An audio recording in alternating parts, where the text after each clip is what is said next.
Jilliana. Okay, right. So my vignette today is entitled Synchronicity in Manhattan. Basically, I wrote this 5 years ago when I went to New York. I've just come back from New York, but the reason I chose this is because it's linked with NLP and Anthony Robbins and Hoffman and so on, and Sam was or is into personal development, so that's really the link. Okay, Synchronicity in Manhattan. I was in New York for the first time since 1983. It turned out to be a nostalgia trip for a week en route for Florida, seeing old friends from my former antique collectibles dealer life. It was my first night in Chelsea, and I was recommended by my host, the son of the famous actress Geraldine Page and Rip Torn. Actually, he was called Tony Torn, and he's an actor, quite well known. Anyway, to go to the local Italian restaurant round the corner. The food looked and tasted so disgusting that I sent it back and had to reorder another equally dreadful platter because I was starving after my flight from London. Two pleasant-looking youngish men came in and parked themselves at the next table that was so close to mine that it was as if we were all together. They got into an intense, soul-searching conversation. An aggressive waitress came to take their order. The man next to me started flirting with her, asking if she was Italian. No, she was Polish. "I'm English," he announced proudly. Naturally, as one does in New York, I turned to him and said, "So am I." The usual conventional questions were asked like, "Where do you live? What work do you do?" All that boring stuff. However, when I said I lived in Brighton, he said that he'd lived there 7 or 8 years ago before he emigrated to California. Silicon Valley, I guessed, in computers? Yes, I was, but now I'm a qualified clinical psychologist. We both are. That was more interesting to me than computer chips, and so the conversation flowed.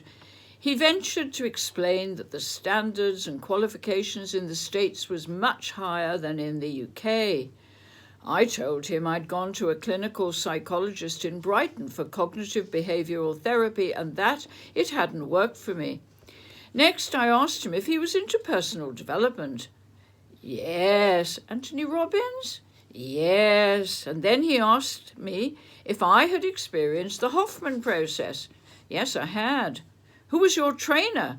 Not you, I joked. I've met you before in Brighton. Impossible. I remember faces and I've not seen you before in my life. I think we know someone in common, he insisted. What's your name? I'm going to Google you. As my name is the only one in the world, he found me easily and then looked at my profile on LinkedIn. Out of the blue, he cried, "Mongo!" Well, yes, there had been a follow-up Hoffman meeting at the Hanover loft where I lived at Mongo's. Well, then we did meet, he exclaimed. I looked at the young man carefully and shook my head. I always remember people and their faces. Time for him to leave because he had an early morning flight back to California. As we had communicated quite well, and at the time I got free phone calls to the States at that time, I asked him for his email and phone number. He began writing his first name of the email address, and by the time he got to his surname, I screamed out loud, "You are a very dangerous man. I remember you clearly, even though now you look different. You walked me down the hill after Mongo's, and I invited you in because you knew a lot about therapy and generously said we could talk. You are the only man who ever used a technique of opening a door into my mind. You are a good poet and blogger, but I deleted you because after a second visit, when you offered to help me, You wanted to come a third time and charged me for your amateur help.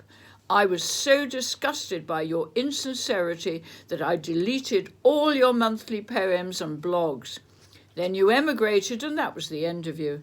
You were like a hypnotist who never woke the patient up. I recall you described my mind as a little, beautiful, furry animal. You even described how you had had sex with a woman before coming to see me that very afternoon. Not exactly what a therapist would say. At the time, I was a defenseless, broken being. I never forgot the experience, though I survived the ordeal and healed myself over the years through writing, which I consider is therapy in itself. We parted amicably. I never called or wrote. Passing ships in the port of New York, synchronicity in full swing.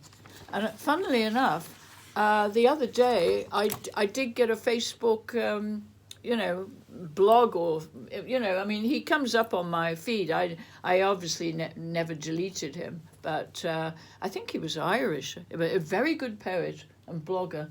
But can you believe it? That was an amazing experience. Anyway, and his name was Duncan Riach, R-I-A-C-H, from memory.